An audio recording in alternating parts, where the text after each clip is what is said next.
Guys, deluded.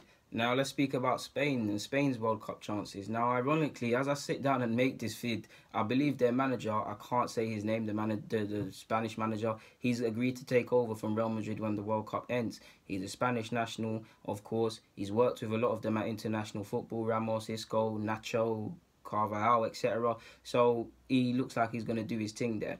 So on that notice, of course he's going to want his last spell at this moment in time. We can't predict the future, as Spanish manager, international manager, to go down a success and win the league title, league title, World Cup. But with that, could that be set? And again, I'm being a devil's advocate, but could his head slightly be turned in the sense that there's several things to think about? He's Real Madrid. He's now Real Madrid manager. He's at the World Cup. If I'm in that position, of course, my main focus is winning the World Cup. But logically speaking, there's not many players that can improve Madrid. But would you not do a little scouting mission? Would you not be trying to get in and out of the squad who you want to, and who you want to keep and who you want to go? Of course, all of that will be put to the back burner for the World Cup, or he will filter that through to whoever the relevant parties at Madrid are. But that's something we have to consider. And on top of that, Spain, and I don't know. Of course, it's not the Spain or the tick-tacker when Iniesta was in his prime, Xavi was in his prime, Xavi Alonso was there. They were blitzing everything. Euro 08, 2010 World Cup, and then the 2012 Euros again. It's not that Spain anymore. But you wouldn't think this is a Spanish side, like the way people are talking. They've got some good players. Like, for me, I know a lot of people say they have another way of playing, but they don't really. It still seems like if there's not a striker in Morata, they're going to play with a false nine, still heavily possession-based, still trying to break teams down. That's a lot of Spanish football in principles, and there's nothing wrong with that. But when you go against the Germans, possibly, or maybe Brazil, who struggle with a plan B as well, or other nations, these little finer things make the difference. So that's, in regards to plan B, that would be it, in my opinion. If they choose to play without a striker, or if the striker on the pitch isn't working, or their tactics isn't working, how does Spain switch it up? Because it just seems like there's 10 players in regards to the build-up, and then there's a striker. Obviously, the striker dips and dips to drop in and things like that. But you get what I'm saying, in the sense that it's a thing. It looks like let's say Diego Costa. It looks like a sense where, okay, you midfielders and stuff, you do your midfield stuff. Just hit me over the top, or hit me into feet, or do your tick-tack and pass me the ball, and I'll pull it in the back of the net. I don't need to be involved in nothing else. That's all fine and good, but plan Bs are needed. They really impressed me when they beat Argentina 6-1. Granted, it weren't a full-strength Argentinian side, but and it was only a friendly. But the way they went and done it is amazing. They've got Isco, they've got Asensio, they've got players that can make the difference. You've got to respect Spanish sides, and you've got to think they're going to be in and amongst it. Was the last World Cup that it was quite disappointing for them, so they're going to want to put that straight. Qualifying, they have the joint best defensive record with England. Spanish players, or the Spanish national team, I was just guilty of it throughout this 3 minutes so far of the video.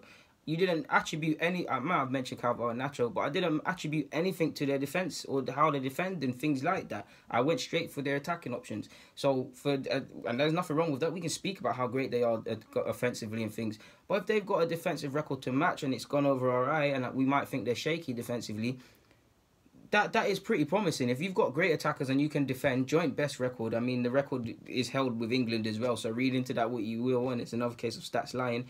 You have to be confident. Like they did their thing, man. I believe they scored some of the they were some of the top goal scorers in regards to qualifying as well. They're doing their thing. Like you have to respect them. Including friendlies. I believe in their last 10 games they have 61 goals or something like that. I think that's factoring in friendlies and things like that. That doesn't include it might include qualifying, but they did someone quite nicely done how many goals they've scored in general and how many goals they scored in qualifying, and I've muddled them up, but who cares? They've got 14 wins, like they've got 14 wins and things like forget the 14 wins. I need to start writing properly. The hell is that? So yeah, man. The only thing that concerns me is, again, if you put Germany under the spotlight, or France under the spotlight, or even England, none of these nations really are playing convincing or are convincing us. They're all looking shaky. The game against Tunisia, they needed a late winner from whoever scored to win that. So if you're doing that against Tunisia, how does that fare for the other players, for the other countries and your success elsewhere? Another cause for concern is Aspas. I mean, he's doing his thing. He's been involved in his last 10. He's been involved in 9 goals 4 goals and 5 assists, but they've all come in the second half. So that shows you that's someone that's rescuing points for Spain, innit? So are they playing to their full potential? Like I've said with Germany, at some point you'd like to think the Spaniards would play at some point without a striker, that false nine stuff, which again I need to highlight is the plan B. So yeah, when it clicks, I don't think anybody can stop Spain and these players, man, because there's some special players there. They got Thiago as well, like the possession, the way they're able to see a picture before it's happened. You guys know everything about Spaniards in football. We've seen it for the last years, and our football is being dominated by a Spaniard in the Premier League.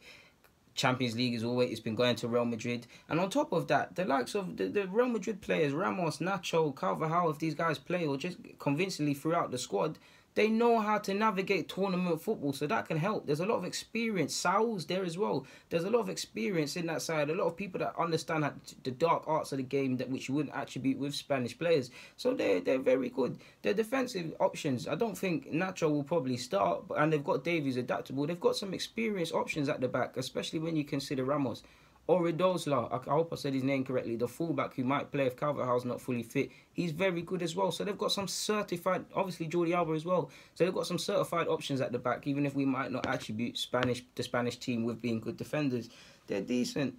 I believe Asensio needs to say something, like Asensio, Isco and Thiago, I believe they need to be at their best if Spain are to have any chances. But, like, Spain looks sick to me, to be fair, man. It's not quite the strong side that was there in 08 to 012 specifically. It isn't that. Like, it isn't that. A lot of them, man, might have been there, like Ramos, but it isn't that. But they're definitely a very good side. And that group between them and Portugal is going to be one I'm going to enjoy watching, to be fair with you. You got to believe the Spaniards have a chance. You have to believe the Spaniards have a chance of winning the World Cup, man. They've got the players there. These players know how to win. They're serial winners collectively throughout the side. They've got one of the best keepers in the world in De Gea. You need to respect them, to be fair. So it's, again, similar to Germany and France. I've said it. These sort of nations, if they don't get to the quarters and the semis and of course the final because they want to win it, it's their fault because the quality is there, the tactics are there. In fact, I believe their manager's unbeaten in qualifying, and he was unbeaten in qualifying and things like that. In fact, he might even be unbeaten in 20. So yeah, that's where I saw it. I believe they scored 36 goals, which places them behind Germany. I forget what I said about 61. 36 goals places them second behind Germany for something. So if they're scoring goals and they've got one of the best defensive records, that's an elite formation. And regardless of what I've just said, that's a system that's working perfectly. If you're up there for goals, but you're up there for clean sheets, then that kind of shows you your side to a degree could be invincible, or are doing something right, or is working like a well-machined, oiled beast like it's supposed to be if you're competent defensively and attacking. They attack via their best form of defense is clearly attacking. I would play Costa instead of Morata because of his poor club form, but we'll see what's going to be said. Both of them can play together, so we'll see what it's saying, man. But I'm going to enjoy watching Spain, man. A lot of my footballing principles align with the Spanish way of playing, the possession, the tactics, the space. Man, I love watching Spain play, so they're always going to have a chance in my eyes, a big chance, to be honest with you. On that note, guys, Deluded, get in the comments, subscribe, and do the rest, man. I hope I've given you guys some content. Like the video for me, subscribe. Yeah, man, keep coming back for your Deluded fix. I'm out, man. Hit me up if you want a t-shirt. You know what to do. I'm out.